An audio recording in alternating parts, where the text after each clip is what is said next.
You can actually predict your retreat's profit before you even book a venue, but a lot of people just don't know how.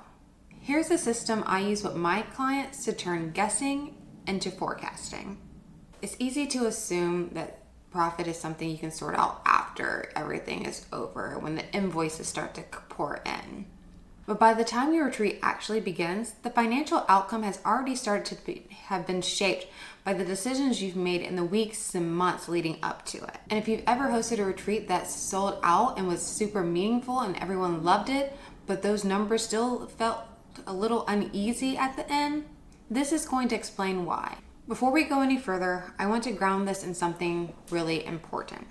If your retreat sold out and your guests were happy, if the experience felt aligned with your values, and the numbers still didn't reflect all the care, time, and energy you put into it, this isn't a failure on your part. It's simply a visibility gap. Today isn't about fixing yourself or trying to work harder or do more next time. It's about how profit is actually shaped behind the scenes so that the outcome is less confusing. Selling out creates a sense of safety. When you reach capacity, there's often a moment when your body relaxes because you have filled the seats. In your mind, the biggest financial questions have been answered and the risk feels contained. And that assumption makes sense. But what follows afterwards isn't chaos or overspending. It's something much quieter. As planning continues, the numbers start to shift a little bit and begin to adjust. Not all at once, but gradually. For instance, a venue detail changes, or suddenly there's a service fee that comes up that you hadn't factored in. A cost that felt small in theory suddenly feels way bigger than it was initially. And none of this feels reckless in the moment. It feels like just a simple logistics decision that you have to make. And that's why it's so easy to underestimate how much it actually affects the final outcome. When you originally started mapping out your retreat, you probably started out with all the things that were visible at that moment. The dates, the head counts, the quotes that felt solid at that moment in order for you to move forward. On paper, those numbers all made sense. But the shift happens during the delivery. Because delivery isn't just about the retreat existing, it's about how the experience actually unfolds in real time. Staffing minimums, setup requirements, time constraints, and service layers often begin to show up as the decisions are being finalized and not at the beginning. So if you remember feeling proud about what you created but still uneasy about the numbers, this is why. Revenue is visible early, cost reveals itself over time. And without a structure that connects the two, profit can start to feel unpredictable even when the retreat itself was actually a huge success. Another piece that is often misunderstood is how this experience decisions ripple financially. Adding a session on doesn't just affect the agenda. It changes materials, setup time, staff involvement, refreshments, as well as breakdown. Each choice carries a weight with it the moment that decision is made. And none of these decisions are wrong. They're usually thoughtful and guest-centric. But they still shape the numbers. And some costs don't announce themselves up front. I'm talking about service fees, gratuity, printing charges, room rental fees in addition to a service fee and the meal that you're having in a private dining room. I once had a friend who rented out a private dining room at a restaurant for a bachelor party he was in charge of hosting.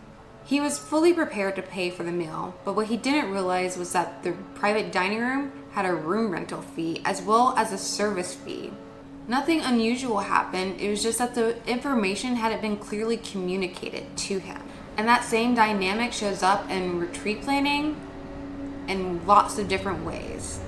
Timing plays an equally large role. The earlier decisions are made, the more options you tend to have, and the steadier the pricing tends to be. As the event gets closer, options get limited and costs start to rise. I worked with a group once who wanted sofa seating instead of the standard chairs at an event that they were hosting. And the request was well-intentioned and it would make the room look beautiful, and it did. But the request was so last minute that we had trouble trying to find vendors who could accommodate the request. And because they then took forever to finally make a decision once they heard what the quotes were, it ended up costing way more than it would have had that decision been made up front. So by the time we moved forward, those sofas were way more expensive, not necessarily because sofas are expensive, but because there was an urgency and we needed them as soon as possible. And it's not just decor. Flights work this way. Venues work this way. Support works this way. If you're planning on hosting a retreat this year, or you've held one before, but you were left wondering about those numbers and trying to figure out where it all went wrong, then my event systems ROI audit was designed just for you. It's a short guided diagnostic that shows how timing, structure, documentation, and support decisions influence profitability in real practical ways. If retreats are something that you're deciding to keep or add to your business long term, this gives you visibility so that you can stop repeating the past issues. You'll find the Event Systems ROI audit linked below. There's one more area that directly affects profit that not a lot of people talk about in terms of financially, and that's capacity. If you're holding the vision, managing logistics, answering all the questions, making decisions as they come, the financial impact shows in subtle ways. When bandwidth is tight, decisions are made reactively, and reactive decisions tend to be way more expensive. And it's not because you're being careless, it's because you need to make a speedy decision. And speed replaces evaluation. Support added early gives you options. Support added during overwhelm usually comes with a much higher price tag, or rush fee, or limited flexibility. It brings relief, but it also reshapes your budget.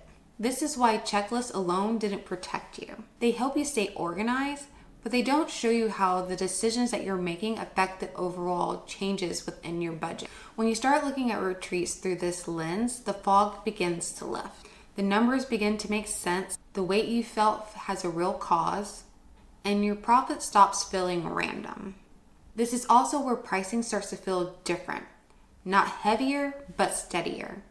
Because pricing a retreat isn't a personal statement. It's a reflection of what it takes to deliver the care and experience that you're trying to create. In the next video on your screen, we're going to talk about how to price your retreat without guessing. We're going to ground it in reality and not pressure. So go ahead and click the video on your screen right now. And if retreats are something that you're trying to add to your business long term, or just trying to refine, go ahead and click subscribe so you don't miss what's coming next.